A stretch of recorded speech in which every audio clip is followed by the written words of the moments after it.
اس programme کے اخراجات جو اسمر منسٹریز کے دوست اور پارٹنرز ادا کرتے ہیں۔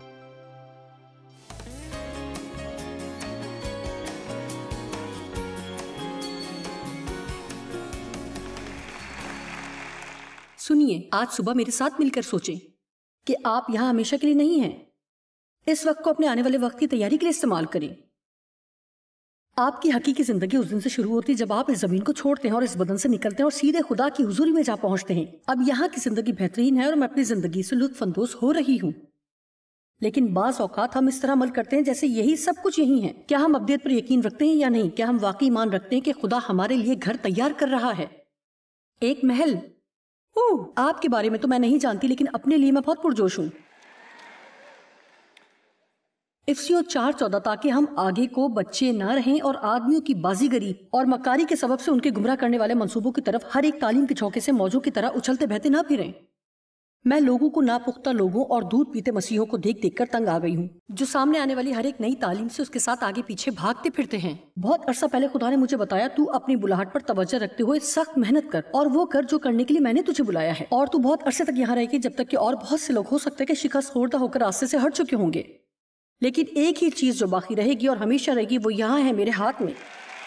آمین۔ آپ جانتے ہیں کہ میں یہ چھوٹی کہانی بتائے بغیر نہیں رہ پاؤں گی، اور میرے خیال میں چارلز اس بات کو برا نہیں منائیں گے۔ چارلز نیمین ایک زبردست پاسٹر ہے، ان کا تعلق ایل پاسو سے ہے، اور یہ پاسٹر ٹامی کے اچھے دوست ہیں، اور مجھے یقین ہے کہ انہوں نے یہاں اس چرچ میں منادی کی ہوگی۔ ان کی خوبصورت اور پیاری بیوی 2 یا 3 سال پہلے کینسر کی وجہ سے وفات پا گئی، اور انہوں نے کچھ ایسی باتیں کہیں جنہوں نے حقیقتاً میرے دل کو چھوا۔ انہوں نے کہا کہ جب اس کی وفات ہوئی، اب میں چاہتی ہوں کہ آپ یہ سنیں، جب اس کی وفات ہوئی اور انہوں نے ایمان رکھا اور دعا کی اور وہ سب کچھ کیا جیسا وہ چاہتے تھے، ایسا نہیں ہوا۔ وہ ایک بہت پیاری خاتون تھی جو ہر ایک بات سمجھ لیتی تھی۔ اس کا پہلا پوتا بھی دنیا میں آنے والا تھا، اور آپ جانتے ہیں کہ ہم کیسے اس طرح کا رویہ اختیار کر سکتے ہیں کہ ان سب برسوں میں ہم نے جو خدمت کی اس کا ہمیں یہ صلہ ملا۔ آپ کو اس طرح کے رویے سے گریز کرنا چاہیے۔ میرا مطلب، اگر آپ کے ذہن میں اس طرح کے خیال آ رہے ہیں تو اسے ایسے بھاگے جیسے طاعون سے۔ میں آپ کو بتاتی ہوں کہ خدا پر خفا ہونا انتہائی بے وقوفی کی بات ہے، سب اس کا ہے۔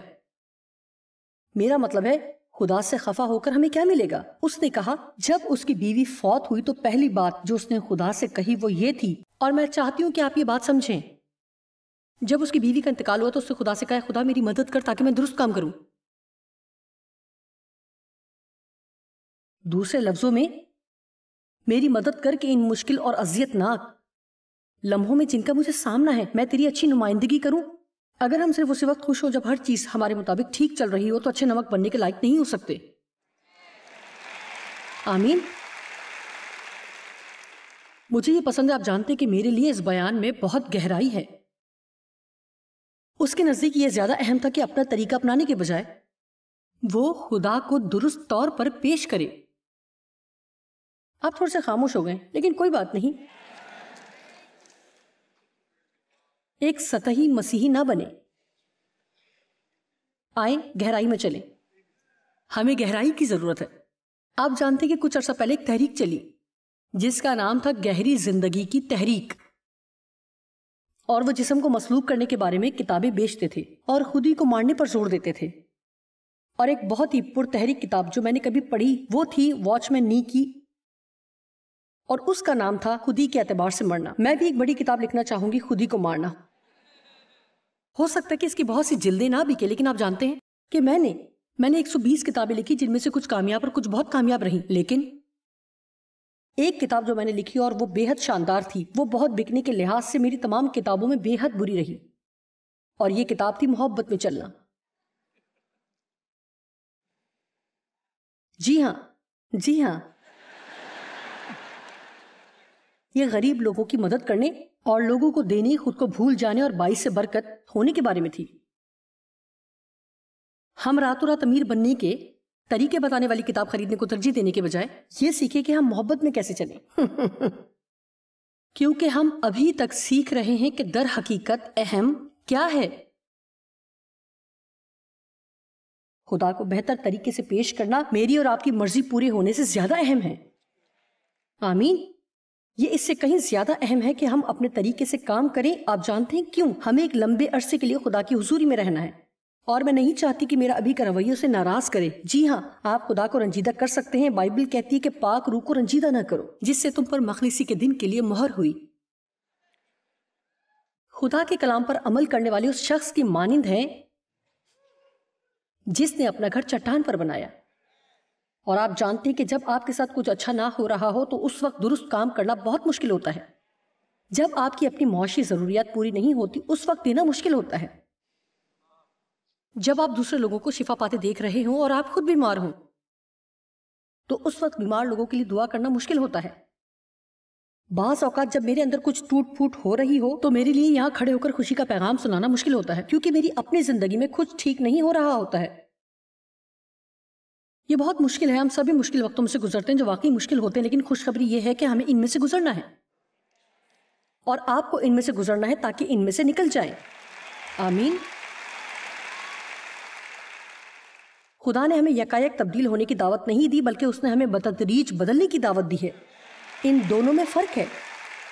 ایلیا یکایک اٹھایا گیا، لیکن میرے ساتھ ایسا نہیں ہوا. ہمیں آہستہ آہستہ بدلنا پڑتا ہے. آپ میں سے کتنے ہیں جن کی زندگی میں خدا کام کر رہا ہے؟ جب یہ حیرت انگیز کام ہوتا ہے تو آپ بہت اچھا، بہت اعلیٰ محسوس نہیں کرتے؟ ہم سب ہی کو اس کی ضرورت ہے. ہاں، میں درست کام کرنا چاہتی ہوں، اور اگر میرے ساتھ ایسا کچھ ہوتا ہے تو میں پاسٹر چارلز کی طرح بننا چاہوں گی. میں چاہوں گی کہ میری پہلی دعا یہی ہو کہ خداوند میری مدد کر کہ میرا رویہ درست ہو اور وہ کروں جو ٹھیک ہے. اگر میں ایسے جہاز پر ہوں جس کا رخ موڑ دیا گیا ہو اور مجھے فینکس پہنچنے میں 16 گھنٹے لگ گئے، تو میری پہلی دعا یہ نہیں ہونی چاہیے کہ خداوند مجھے وہاں جانے والی پہلی پرواز میں بٹھا دے تاکہ میں تاخیر سے نہ پہنچوں اور مجھے کوئی مسئلہ نہ ہو. میری دعا یہ ہو کہ میرا رویہ خداوند درست ہو. آمین.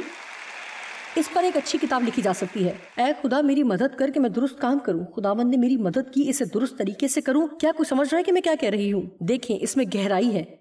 اس بات میں کچھ گہرائی ہے. خدا نے میری مدد کی کہ اسے درست طور سے کروں، اس کی صحیح نمائندگی کروں. بہتر ہوگا کہ ہم اس سب کو جاننے میں بہت سا وقت ضائع نہ کریں کہ کیوں سب کچھ ایسا، کیوں خدایا، کیوں، کب خدایا، کب. ٹھیک ہے، لوکا 5 باب.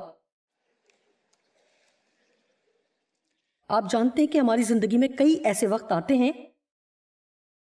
جن کے چوگرد ہماری زندگی گھومتی ہے، ایسے روحانی لمحات. ہم نے ان میں سے کچھ چیزوں کے بارے میں بات بھی کی ہے جو زندگی بدل دیتی ہے. 1976 میں جب میں پاک روح سے معمور ہوئی تو میرے لیے یہ زندگی بدلنے والا لمحہ تھا. کئی برس بعد خدا نے مجھے بہت سی چیزوں کے وسیلہ سے سکھایا. بجائے کہ اس کی شخصیت کی وجہ سے میں اس کی طالب ہوں، میں زیادہ وقت اس میں صرف کرتی ہوں کہ وہ میرے لیے کیا کر سکتا ہے. مجھے خدا کی طرف سے بہت واضح کلام ملا، میرے ہاتھ کی نہیں میرے چہرے کی تلاش کرو. اور اس بات نے میری زندگی بدل کر رکھ دی تاکہ میں حقیقی طور پر جان سکوں کہ خدا کی حضوری میں رہنا اور یہ جاننا کہ وہ ہر وقت میرے ساتھ ہے کتنی خوبصورت بات ہے. خوبصورت بات ہے. اور اسی کے ذریعے میں نے یہ پیغام سیکھنا شروع کیا کہ صرف اسی وقت ہی خوش نہ ہو جب خدا ہمارے لیے کچھ کرتا ہے، بلکہ صرف خدا کے لیے خوشی کریں اور شادمان ہو. خداوند کی خوشی میری قوت اور پناہ گاہ ہے. ایک دن میں اور ڈیو ایک بک اسٹور پر گئے اور انہوں نے کچھ کتابیں خریدی. میں نے بھی کچھ کتابیں خریدی. میں نے فوراً ان کے بیگ میں دیکھا کہ انہوں نے کون سی کتابیں خریدی ہیں. جیسے ہی ہم کار میں بیٹھے میں نے دیکھا کہ انہوں نے کیا خریدا. پہلی کتاب جو میں نے نکالی وہ ایک عورت میڈم گیہان نے لکھی تھی. ان کا عنوان تھا یسوع مسیح کی گہرائی کا تجربہ کرنا. یقیناً یہ میرے سر پر سے گزر گئی لیکن اچھی لگ رہی تھی. میں نے ڈیو سے پوچھا کہ مجھے اجازت دے کہ میں پہلے پڑھ لوں کیونکہ آپ نے بہت سی کتابیں خریدی تھی، لیکن مجھے احساس نہیں ہوا کہ خدا مجھے اور گہرے میں لے جانا چاہتا ہے. در حقیقت گہرے میں جائے بغیر آپ کچھ بہتر حاصل نہیں کر سکتے. اور ہم ہمیشہ خدا سے توقع کرتے ہیں کہ وہ ہمیں کچھ ایسا دے جسے روحانی طور پر سنبھالنے کے ہم لائق نہیں ہوتے، اور جو کچھ ہم خدا سے چاہتے ہیں کہ وہ ہمیں دے دے تو وہ ہمارے لیے نقصان کا سبب ہو سکتا ہے. نقطہ یہ ہے میں نے اپنی خدمت کے لیے دعا کی تاکہ وہ بڑھے. جس دن سے خدا نے مجھے بلایا تب سے میرے پاس ایک بڑی رویا تھی، اور جب میں 20 لوگوں کو بائبل کی تعلیم دیتی تھی تب بھی میں اس طرح کی چیزیں دیکھتی تھی جو میں اب کرتی ہوں. خیر، اگر اس وقت خدا مجھے یہ سب جلد دے دیتا تو بہت زیادہ کامیابی بھی کسی کو تباہ کر دیتی ہے، خاص طور پر جب وہ شخص جوان اور روحانی طور پر ناپختگی کا شکار ہو اور ٹھیک طور پر اسے سنبھال نہ سکے. بدترین چیز جو ہم اس دنیا میں کر سکتے ہیں وہ یہ ہے کہ صرف ذہانت اور قابلیت کی بنا پر کسی بھی شخص کو اعلیٰ عہدے پر بٹھا دیں، کیونکہ باصلاحیت ہونے اور مسح شدہ ہونے میں فرق ہے. آمین. ہمیں اس قدر ذہین ہونے کی ضرورت ہے کہ مسح کی تلاش کریں، نہ کہ اپنے سامنے آنے والی ہر صلاحیت اور قابلیت پر تالیاں بجاتے پھرے جو بھی ہمارے سامنے آئے. آمین. یہ جاننے کے لیے واقعی ذہانت درکار ہے، اور مجھے پرواہ نہیں کہ آپ کتنے اچھے نظر آتے ہیں یا بولتے ہیں.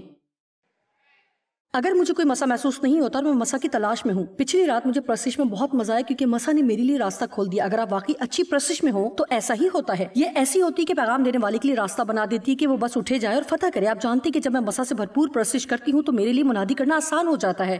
میں نے بہت سے لوگ دیکھے جو بہت اچھے گیت گاتے ہیں، لیکن جب اوپر آتی ہوں تو آزادی محسوس نہیں کرتی. لہٰذا ہمیں گہری زندگی چاہیے، کیونکہ اگر آپ پھل سے لدے ہوئے کسی درخت کا سوچیں جو دیکھنے میں بہت اچھا لگتا ہے، لیکن آپ جانتے ہیں کہ اگر اس کی جڑیں گہری نہیں ہیں تو یہ بے شمار پھل اس کے گرنے کا سبب بن جائے گا. کیا آپ میری بات سمجھ رہے ہیں؟ خدا ہم سے اتنی محبت کرتا ہے کہ ایسا ہونے دیتا ہے، اور بعض اوقات ان چیزوں کے لیے جن کے لیے ہم التجائیں کرتے ہیں ہمیں انتظار کرواتا ہے، کیونکہ ان کے مقاصد ہمارے مقاصد سے مختلف ہیں. وہ چاہتا ہے کہ ہم گہرے طور پر اس میں جڑ پکڑیں اور سطحی نہ ہو. لہٰذا میں نہیں جانتی تھی کہ میں کس طرف جا رہی ہوں.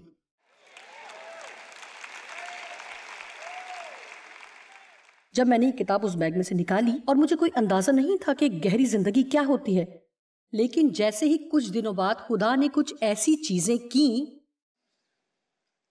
میں بائبل پڑھ رہی تھی اور جب میں لوکا کے 5ویں باب پر پہنچی اور اسے پڑھنا شروع کیا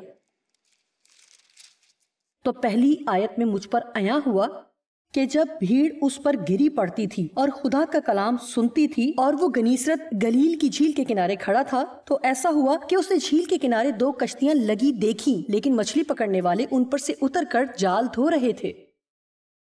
اور اس نے ان کشتیوں میں سے ایک پر چڑھ کر جو شمعون پطرس کی تھی اس سے درخواست کی کہ کنارے سے ذرا ہٹا لے چل، اور وہ بیٹھ کر لوگوں کو کشتی پر سے تعلیم دینے لگا.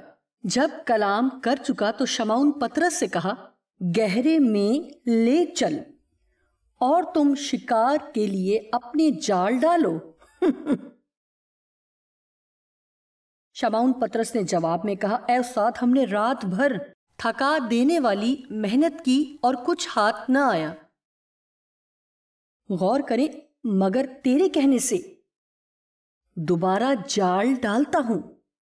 اب دیکھیں، یہ ہے گہری زندگی کہ جب خدا آپ سے کچھ کرنے کو کہے اور آپ کہہ سکتے ہیں کہ میں ایسا کرنا نہیں چاہتا اور میرا دل نہیں کرتا. صاف بات ہے کہ میرے خیال میں سے کچھ فائدہ نہیں ہوگا. مطلب پطرس بالکل یہی کہہ رہا تھا، دیکھیں ہم نے رات بھر محنت کی اور کوئی ایک بھی مچھلی نہیں پکڑ سکے. اب میں بہت تھک گیا ہوں اور گھر جانا چاہتا ہوں، اپنے بستر پر سونا چاہتا ہوں. میں تھک گیا ہوں. تو بھی اس کے برعکس کہ میں کیسا محسوس کر رہا ہوں، کیا سوچ رہا ہوں یا میں کیا چاہتا ہوں. کم آن، اس سے کوئی فرق نہیں پڑتا کہ میں کیا سوچتی ہوں یا میں کیا محسوس کرتی ہوں. اس سے کوئی فرق نہیں پڑتا کہ میں کیا چاہتی ہوں، کیونکہ خداوند یہ تو نے کہا ہے، اس لیے میں یہ کروں گی. دیکھیں، اگر آپ تالی بجانا چاہتے ہیں تو کھل کر بجائیں.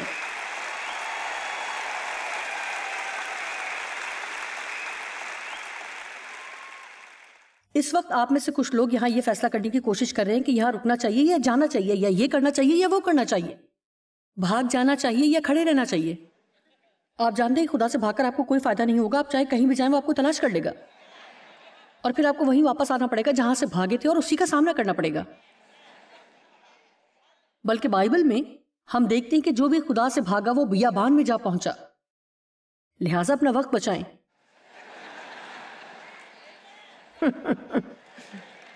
یہ بھی ایک اور بڑا پیغام ہے. سنیے، آئیے گہرے میں چلیں. اور گہرے میں اور بڑے شکار کے لیے تیار ہوں۔ اب دیکھیں کہ چھٹی آیت میں کیا ہوا۔ یہ کیا؟ اور وہ مچھلیوں کا بڑا غول گھیر لائے اور ان کے جال پھٹنے لگے، اور انہوں نے اپنے ساتھیوں کو جو دوسری کشتی پر تھے اشارہ کیا کہ آؤ ہماری مدد کرو۔ بس انہوں نے آ کر دونوں کشتیاں یہاں تک بھر دی کہ ڈوبنے لگیں۔ لہٰذا یہاں میں آپ سے کہوں گی کہ ذرا تصور کریں، پطرس ساری رات مچھلیاں پکڑنے کی کوشش کرتا رہا اور اس کے ہاتھ کچھ بھی نہیں آیا۔ ہو سکتا ہے کہ آپ بھی ایسا ہی محسوس کر رہے ہو، آپ نے بھی کچھ حاصل نہیں کیا۔ اب آپ جانتے ہیں، اگر آپ نجات یافتہ نہیں ہیں یا اپنی زندگی میں اندازے کے موافق پاک روح نہیں رکھتے ہیں تو آپ سوچتے ہوں گے کہ یہ عورت آخر کیا باتیں کیے جا رہی ہے۔ خدا آپ کی مدد کرے گا، اسے سمجھیں۔ لہٰذا انہوں نے ساری رات جال ڈالا لیکن کچھ نہ پکڑا، اور پھر یسوع وہاں آیا اور کہا، یہاں مسئلہ یہ ہے کہ تم گہرے پانی میں جال نہیں ڈال رہے۔ دوسرے الفاظ میں وہ کہہ رہا ہے کہ تم سطحی ہو، تم سب کچھ اپنے محسوسات کے مطابق کرتے ہو، یا جو تم چاہتے ہو، یا جو لوگ تمہیں محسوس کرواتے ہیں۔ اوہو، آپ نے میرے جذبات کو ٹھیس پہنچائی ہے۔ ٹھیک ہے، کیا میں آپ کو ایک نیا خیال دے سکتی ہوں؟ کیا آپ سے کہوں تھوڑے بڑے ہو جائیں، اور یہ کہنے کے بجائے کہ آپ نے میرے جذبات کو ٹھیس پہنچائی ہے، آئیے یہ کہتے کہ میں نے اپنے جذبات کو ٹھیس پہنچائی ہے اور مجھے اس رویے کو بدلنے کی ضرورت ہے۔ بجائے کہ ہر چیز کا ذمہ دار دوسروں کو ٹھہرائیں، کیوں نہ ہم ہمیشہ اسے اپنی ذمہ داری بنائیں۔ پطرس نے کہا، میں ایسا کرنا نہیں چاہتا، میں دوبارہ وہاں واپس نہیں جانا چاہتا، ایسا کرنے کا میرا دل نہیں چاہ رہا، لیکن میں ایسا کروں گا کیونکہ یہ تو نے کرنے کو کہا ہے۔ دیکھیں، حتمی بات وہی ہے جو خدا کرتا ہے، اور وہ جو کچھ بھی کہتا ہے اسے اسی طریقے سے ہونا ضروری ہے۔ وہ جانا نہیں چاہتا تھا، لیکن جب وہ وہاں واپس گئے، اور اب میں چاہتی ہوں کہ آپ اسے غور سے سنیں، اس نے اس قدر زیادہ مچھلیاں پکڑی کہ اسے اپنے دوسرے ساتھیوں کو بلانا پڑا جو مچھلیاں پکڑ رہے تھے۔ اگر خدا کے ساتھ ہمارے تعلقات میں گہرائی نہ ہو تو ہم دوسروں کی مدد کیسے کر سکتے ہیں؟ لہٰذا جب ہم خدا کے ساتھ گہری زندگی رکھتے ہیں تو پھر خدا ہمیں اور بہت سے لوگوں کے ساتھ ملا دیتا ہے، کیونکہ آپ اب ایسے مقام پر ہوں گے جہاں آپ ان کے جذبات کو ٹھیس پہنچانے کے بجائے حقیقت میں ان کی مدد کر سکتے ہیں۔ جب میں اس بات کے لیے دعا کر رہی تھی کہ خدا مجھے اس لائق بنائے کہ بہت سے لوگوں کی مدد کر سکوں، تو سب سے زبردست بات جو خدا نے مجھ سے کہی، میں چاہتی ہوں کہ آپ یہ سنیں، کیونکہ آپ سب کے پاس بڑی رویا ہے، لیکن آپ سب کی رویا خدمت کی رویا نہیں ہے۔ شاید آپ اپنی الماری کو صاف اور ترتیب سے رکھنا چاہتے ہیں، اور یہ بڑی اچھی بات ہے۔ ہمیں چھوٹی چیزوں سے ہی آغاز کرنا چاہیے۔ آپ میں سے کچھ حقیقتاً خدا کے لیے بڑے کام کرنا چاہتے ہیں، اور اس نے کہا، میں ہمیشہ چاہتا ہوں کہ آپ یاد رکھیں، گو کہ آپ کتنے ہی لوگوں کی مدد کر سکتے ہیں، لیکن اتنے ہی لوگوں کو آپ دکھ بھی دے سکتے ہیں۔ یہاں اوپر کھڑے ہونا ایک بہت بڑی ذمہ داری ہے۔ آپ کے لیے بڑی ذمہ داری ہے کہ اپنی کار پر مسیحی اسٹیکر لگائیں اور اپنی آفس جا کر اس کی نمائش کریں کہ آپ مسیحی ہیں۔ ہمیں پھل دکھانے کی ضرورت ہے، ہمیں گہرائی کی ضرورت ہے۔ لہٰذا ہم یہاں صرف اس لیے نہیں کہ اتوار کو چرچ جائیں اور باقی سارے ہفتے اسی طرح زندگی گزارتے رہیں جیسے گزارتے ہیں۔ استثناء 8:1، میں اپنی زندگی میں ایسے وقتوں میں سے بھی گزری ہوں جہاں میں سوچتی تھی کہ آخر میرے ساتھ کیا ہو رہا ہے۔ اے خدا، میں جانتی ہوں کہ تو ہی اسے تبدیل کر سکتا ہے، لیکن تو اسے کیوں نہیں بدل رہا؟ اور میں دوسرے لوگوں کے لیے اسے سب کچھ کرتے دیکھ رہی تھی، اور میں کہتی تھی، واقعی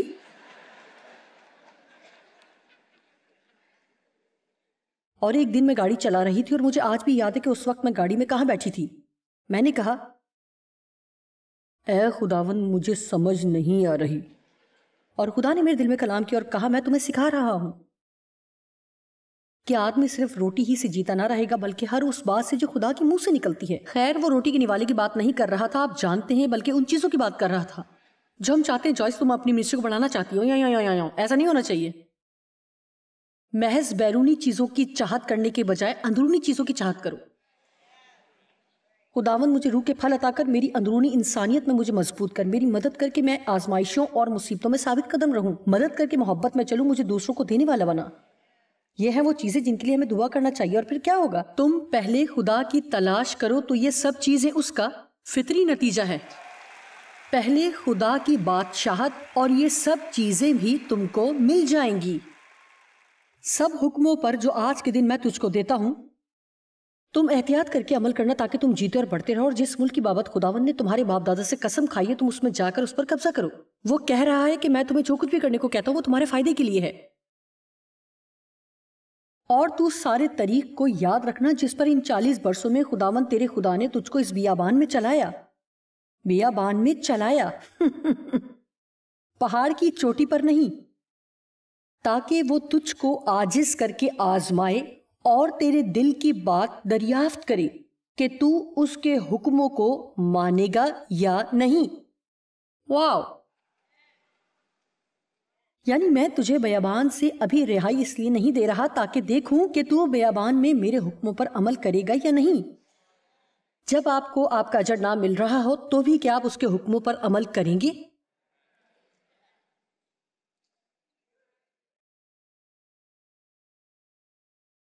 اور اس نے تجھ کو عاجز کیا. تیسری آیت، اور اس نے تجھ کو عاجز کیا بھی اور تجھ کو بھوکا ہونے دیا، اور وہ من جسے نہ تو نہ تیرے باپ دادا جانتے تھے تجھ کو کھلایا. سنے، وہ یہ کہہ رہا ہے کہ دیکھیں مجھے ہر روز انتظار کرنا پڑتا ہے کہ خدا من مہیا کرے گا، اور وہ یہ نہیں جانتے تھے کہ اگلے دن انہیں من ملے گا یا نہیں. عزیزو، یہ اعصاب شکن چیز ہے. آپ کو وہ سال یاد ہے جب ہم ایک تنخواہ سے دوسری تنخواہ تک زندگی گزارتے اور خدایا اگر گاڑی کا ٹائر ہی پھٹ جاتا تو ہم مالی بحران کا شکار ہو جاتے. میں باہر جا کر لوگوں کو کہتی کہ خدا انہیں سب کچھ دینا چاہتا ہے، جتنا خدا نے پہلے دیا اس سے زیادہ انہیں دینا چاہتا ہے. اب یہ دیکھیں، میں آپ کو بھی ذاتی طور پر اسے متعارف کراؤں تاکہ تجھ کو سکھائے کہ انسان صرف روٹی ہی سے جیتا نہیں رہتا بلکہ ہر اس بات سے جو خداوند کے منہ سے نکلتی ہے وہ جیتا رہتا ہے. پچھلے ہفتے خدا نے مجھ سے کہا ان 40 برسوں میں نہ تو تیرے تن سے تیرے کپڑے پرانے ہوئے اور نہ تیرے پاؤں سوجے. 40 سال تک انہوں نے ایک ہی کپڑے پہنے. بہنوں، 40 سال تک. میں خوش ہوں کہ یہ میرا امتحان نہیں تھا.